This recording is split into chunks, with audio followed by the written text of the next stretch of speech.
Ассалаумағалейкум, біртұтас қазақ елім. Жаңа бір бейнеролик түсіргенде, қате ештемесі жоқ, бәрі дұрыс. Бірақ сіздер ойламаңыздар, уағыз айтып жатыр деп ойламаңыздар. Бұл уағыз емес ағайындар. Мен бес уақыт намазда ғана, тек қана өзімнің отбасыма, өзімнің жанұяларыма тек қана мен жақсы жағынан айта аламын да. Осы намаз жайлы да. Бағана ұмыт кеткенім тиктокта бүгін кірген жоқпын ғой. Мына намаздың сіздің саулығыңызға өте зор көмегі бар. Неге білесіз ба? Мен кеше бәлен жерге айттым, сіздер отырғанда да тикток парақшасында, фейсбук, инстаграмда отырған жоқ, фейсбукта отырған жоқ, тиктокта, ютубта отырған жоқ. Бірақ тиктокта айттым, 50 адам отырды, біреу де жауап берген жоқ. Не болды асқазаныма жат, бейт, сөйт, сондай деді. Сонда өзімнің қарындасым айтты, ішінде байлап ал деді, салқын тиген ғой деді, болды. Жатты. Мен бұрыннан асқазаныма барады. Маған тағы да жазып жатқандар бар, ой, тыныштық бершеш, бүйтіп. Мен мына балықты басқа қалада білмейді.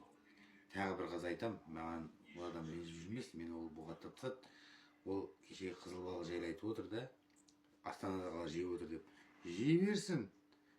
Бірақ біз өзіміздің Атырау қаласында отырып саудагерлерге біз қол ұшын беру керекпіз. Саудагерлер үйреніп кеткен ғой, сол 1000 теңгеден алады, 1200-ден сатады. Ол солай кете береді. Свежий болса болды ғой тек қана. Енді айтайын деген намаздың жүгініп отырамыз, бірінші көп көмегі бар. Екіншіден қараңыздар, сіздер мына Алла тағала сынақ бермесе еске алмайсыздар. Мен ауырды, Құран ұстап отырмын да, мысалы. Ол мысалы мен Құранды күн сайын оқимын. Күн сайын 4 сүре, 5 сүре оқимын. Мына екіншісі жаңа айтқаным. Енді тек қана ұмыт кеткенім бағана бірінші бейнероликте намаздың көмегі. Міне қараңыздар. Тұрдыңыз да бүйтіп тұрмайсыз. Мына сәждеге шығасыздар негізге мына жай намаздарыңызға. Сосын отырдыңыз. Міне, отырғанды қараңызшы, беліңіз ауырса, ой деп түсесіз ғой мысалы. Мен ешкім ауырмайды, бірақ осы темекі тартып жүрген, арақ ішіп жүргендер болатын болса, сыртқа шығып келгенде де қазір мына мені көріп жатқан адам, егер істесеңіз, иә деп жазып кетіңіз. Бүйтіп мына жерде үйдесіз, болды. Міне темекі тартып жүрген адамдарға менде бар, базарда 700-800 мың теңге болар, 500 теңгеден беремін. Мындай тақиясы бар керек болса. Тақия 300 теңге, анда базарда 500 теңге. Мен бұл тақияны әрбір мешітке барып жүргенде, 4 мешітке барам, кезек барам. Жұмада тек қана, олай да бар деп анада. Анада емес хадисте жазылған, бірақ мен бара алмайды жүрмін енді. Оған айып етпеңіз деп. Ол тіс тазалайтын. Осындай.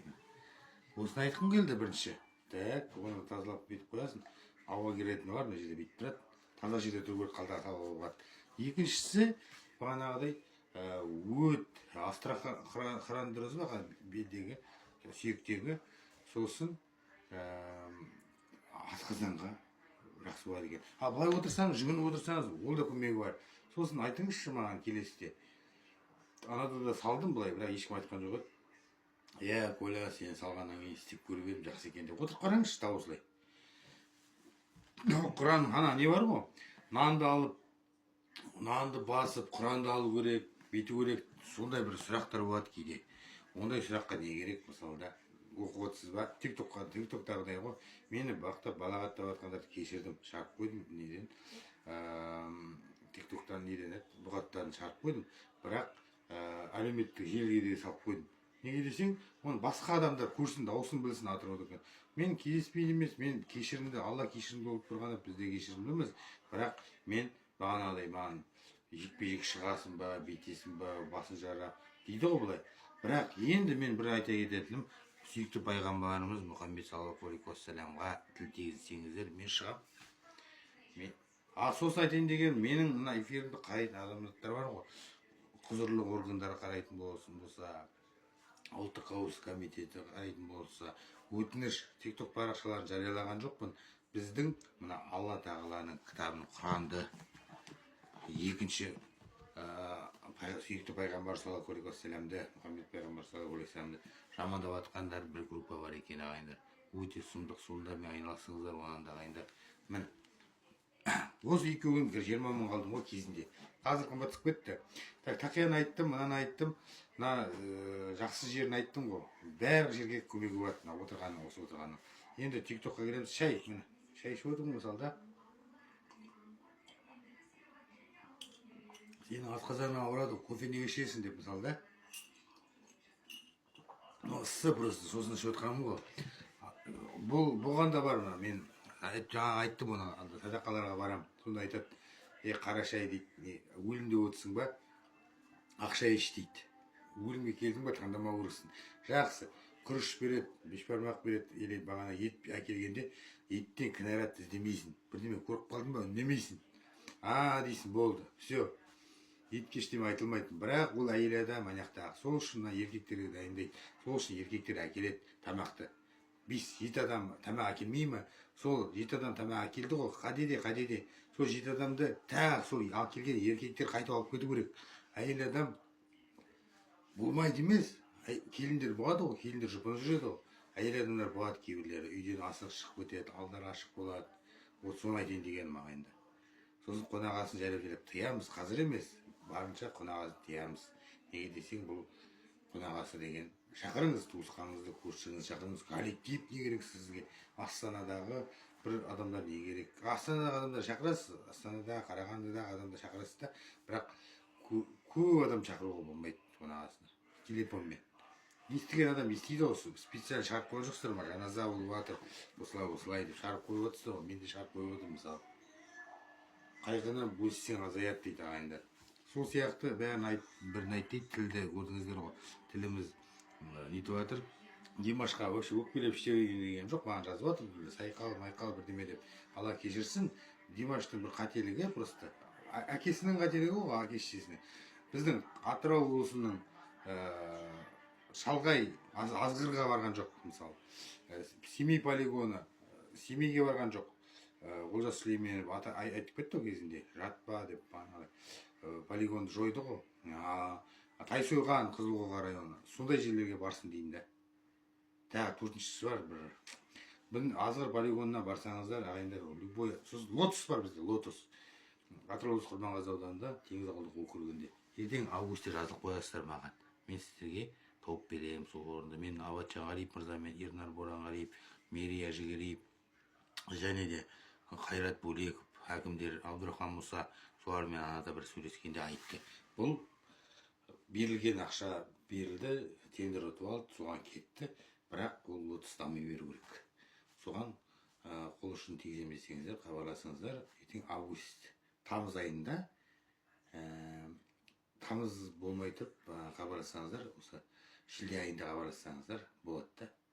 Сонда шілдеден соңынан бастап тамыз, қыркүйекке дейін. Қыркүйекте не болады, бірақ тамыздың 20-сына дейін баруға болады. Лотос деген ол бүткіл Қазақстанда жоқ, тек қана біздің Теңіз ауылдық округінің Құрманғазы ауданында. Құрманғазы ауданы қайда деген адамдарға Жұмекен Нәжмедиев, Рақымжан Отарбаев, Тағатар Дәлелов, Қажымғалиев, Өмірзақ деген ағаларымыз, жазушыларымыз бар. Соларға кіріп қарауларыңызға болады. Фариза Оңғарсынова, Ақстаудікі деген сияқты, және де жақсы жазушыларымыз бар. Жүсіп Қайсимов деген, Жанезин деген, Сұлуқия Қаттарқызы деген бар. Сол сияқты журналистеріміз бар, Айнагүл Шакупова деген, тағы жақсы атым бар, Жанаргүл Оразқызы деген. Сондай біздің жерлер бар. Таспирт, таспиртті да сатар керек болады мырза. Поле алып берші маған десеңіз, мынаны мен сізге 1000 теңгеге беремін. Мына түнде жанады. Еліміз аман, жұртымыз тыныш болсын, намаздың пайдасы өте көп ағайындар. Жаңа айтып кеткен айқаптай қойын, сол шай дейді ғой. Шай егер бермейтін болсаңыздар, неге жүрсіздер? 10 әйел жүрсіздер мысалы. Қазір бізде ауыз тиет, тамақ ішпейді ғой, неде қателерде, Атырау облысы Құрманғазы ауданында.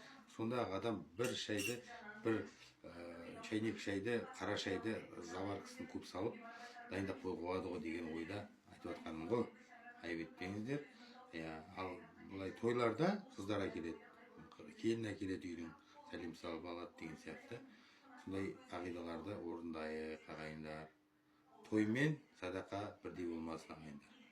Әртүрлі жағдайларда болып жатыр ондайлар. Еліміз аман, жұртымыз тыныш болсын, өлім болмасын, өлім айтып келмейді. Тойларыңыз көп болсын, бірақ көп тойламаңыздар. Бәрі сол бала шағаның қамы. Ата-ана жақсы болса, бала шаға да жақсы тәрбиеленеді.